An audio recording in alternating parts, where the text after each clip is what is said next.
வணக்கம். வாழ்க வளமுடன். ஓஷோவின் பதிவு ஒன்று. எப்போதும் எனக்கு அவரோட விளக்கங்கள் கொஞ்சம் நல்லாவே பிடிக்கும். அது இந்த பதிவோட தலைப்பு,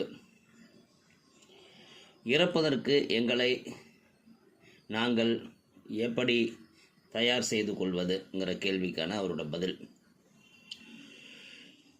எதையும் சேர்த்து வைக்க விரும்பாதீர்கள். அது அதிகாரமாகட்டும், பணமாகட்டும், அந்தஸ்தாகட்டும், புண்ணியமாகட்டும், விஷய ஞானமாகட்டும், ஏன் உங்களுடைய ஆத்மீக அனுபவமாகட்டும், எதையும் என்னுடையது என்று சேர்த்து வைக்காதீர்கள். இதில் எனக்கு ரொம்ப உடன்பாடு உண்டு. பல பேர் அப்படி சேர்த்து வச்சு யாரையும் அனுபவிக்க விடாமல் பண்ணிட்டு போயிட்டாங்க. அதில் முக்கியமாக விஷய ஞானம், அனுபவம்ங்கிற பல விஷயங்களை சேர்த்து வைத்து யாருக்கும் உதவாமல் செய்து விட்டார்கள். அதனால் நமக்கு தெரிந்ததை மற்றவர்களுக்கு சொல்லி செல்வோம். இது என்னோடய சொந்த கருத்து. சரி, மீண்டும் ஓஷோ விளக்கங்கள் என்ன சொல்கிறாரு? இப்படி எதையும் சேர்த்து வைக்காவிட்டால் எந்த நேரமும் நீங்கள் இறப்பதற்கு தயாராக இருப்பீர்கள். ஏனெனில் அப்பொழுது நீங்கள் எதையும் இழக்கப் போவதில்லை. யாரும் இறப்பை கண்டு பயப்படவில்லை. நீங்கள் வாழ்க்கையில் சேகரித்தவை தான் உங்களுக்கு மரண பயத்தை உண்டு பண்ணுகிறது.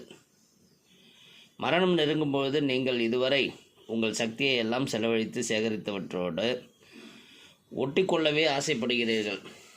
ஜீசஸ் சொன்ன உங்களுடைய உயிர்த்தன்மை எந்தவித சேர்த்து வைத்தல் இல்லாமல் எளிமையாக, ஏன் உள்ளே வறுமையாக இருந்தால் அவர்களே ஆசீர்வதிக்கப்பட்டவர்கள் ஆவார்கள்.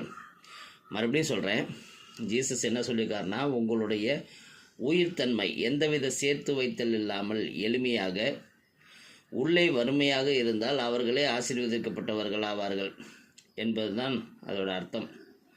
இதற்காக நான் உங்களை பிச்சை எடுத்து இந்த உலகத்தில் இருந்து வாழுங்கள், அதாவது பிச்சை எடுத்து வாழுங்கள் என்று சொல்லவில்லை. நான் சொல்வது, விரும்புவது என்னவென்றால், நீங்கள் உலகத்திலேயே இருங்கள், ஆனால் நீங்களே உலகமாக மாறிவிடாதீர்கள்.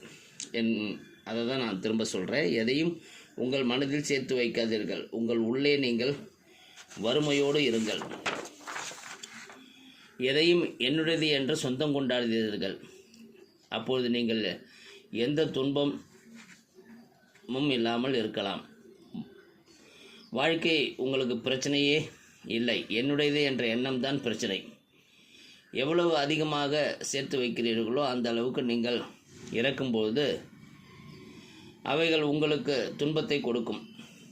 உங்கள் ஆத்மா என்னுடையது என்பவற்றினால் அசுத்தப்படாமல் இருக்கும். ஏன் வறுமையாக இருந்தால் நீங்கள் எந்த நேரமும் இந்த உலகத்தை விட்டு செல்லலாம். இறப்பு உங்களை வந்து தட்டும் பொழுது நீங்கள் அதற்கு தயாரியாக இருப்பதாக கண்டு அதிர்ச்சி அடையும்.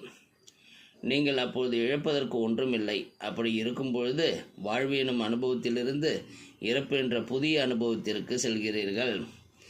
ஜஸ்ட் அது ஒரு டிரான்ஸ்ஃபார்மேஷன். இன்னைக்கு காலையில் கூட ஒரு பதிவு பார்த்தேன். ஜிட்டு கிருஷ்ணமூர்த்தி அவர்கள் ஒரு சின்ன குறிப்பு சொல்லியிருந்தார். இறப்பு என்பது reshuffling of your cells, atomic energy என்று சொல்லியிருந்தார். அவ்வளோதான்.